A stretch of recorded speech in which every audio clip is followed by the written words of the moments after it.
Today we're going to discuss the topic of memory. In this lecture, I will do a few examples to show you different memory processes. If you want to participate in the games, pause the video in order to complete some of the tasks. Alright, let's get started. Memory is the process by which we recollect prior experiences and information and skills learned in the past. There are many different types of memory, and they all can be classified by the type of information that they hold. With memory, we either recall or recognize information.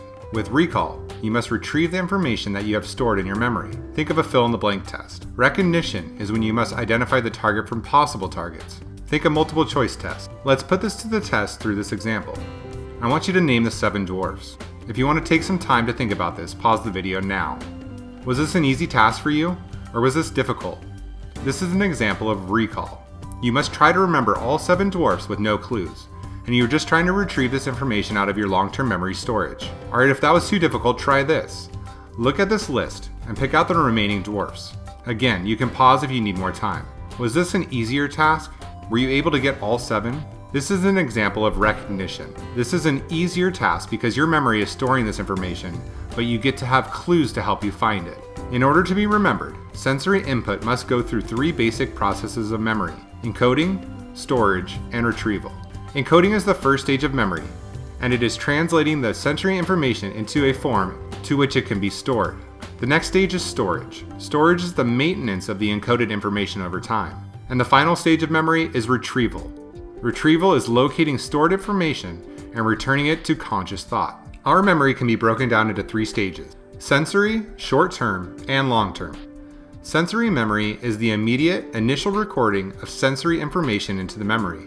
There are 2 types of sensory memory: iconic, which records visual stimuli brought in through the eyes, and echoic, which records traces of sounds brought in through the ears. These echoic memories last longer than iconic memories, almost 2 seconds. For this reason, it is easier to remember a spoken list of letters than a written list. The next type of memory is called short-term or working memory.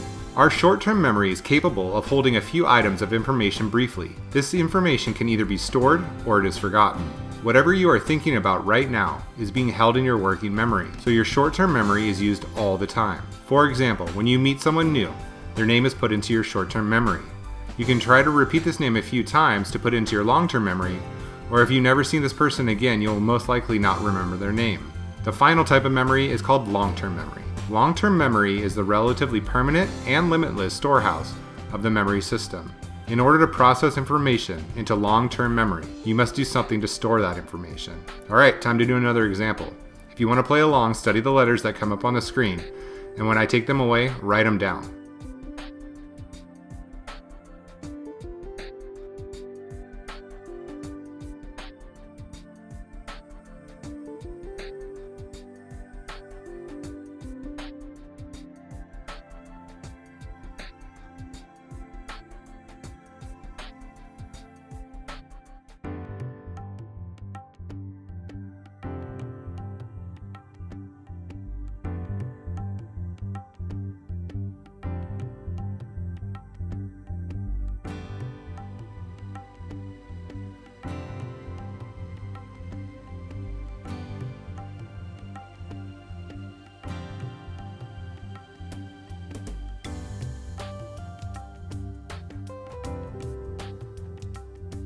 This was an example of your working memory.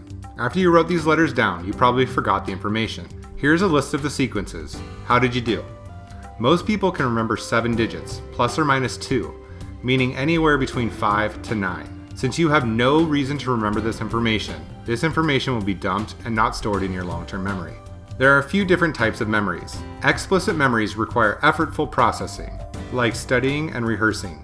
This means an explicit memory is a memory of specific information like facts or dates. Within explicit memory, there are 2 types of memory: episodic and semantic memories. Episodic memories are memories of personal events in a specific time and place. Semantic memories are memories for general facts and concepts not linked to a specific time.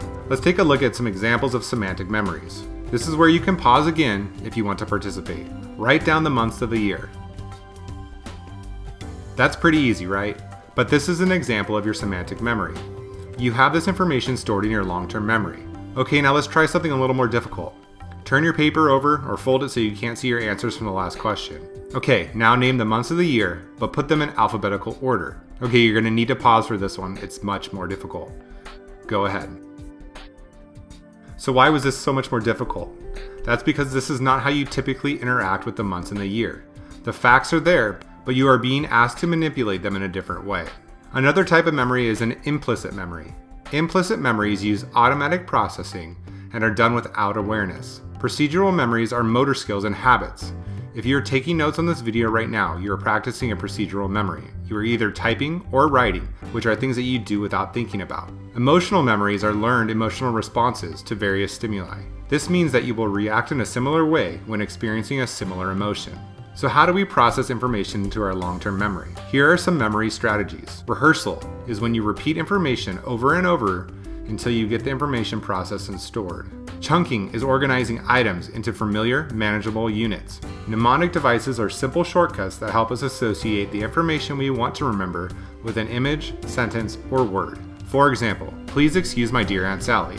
This is a way you probably remembered the order of operations in math. Let's put your memory to the test by remembering a set of numbers. See if you can use these techniques to help you. Again, if you want to pause to participate, please do. I will again flash a set of numbers and then take it away. When I take it away, write the list of numbers.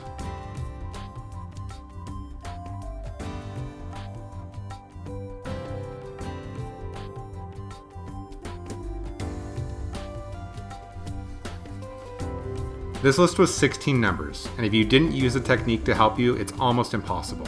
If you were able to identify that these numbers were chunked as 4 sets of years that should look familiar to you, you may have been able to complete the task. Hopefully you were able to learn some memory strategies to help you with your studies. Thank you so much for watching. This has been our episode on memory.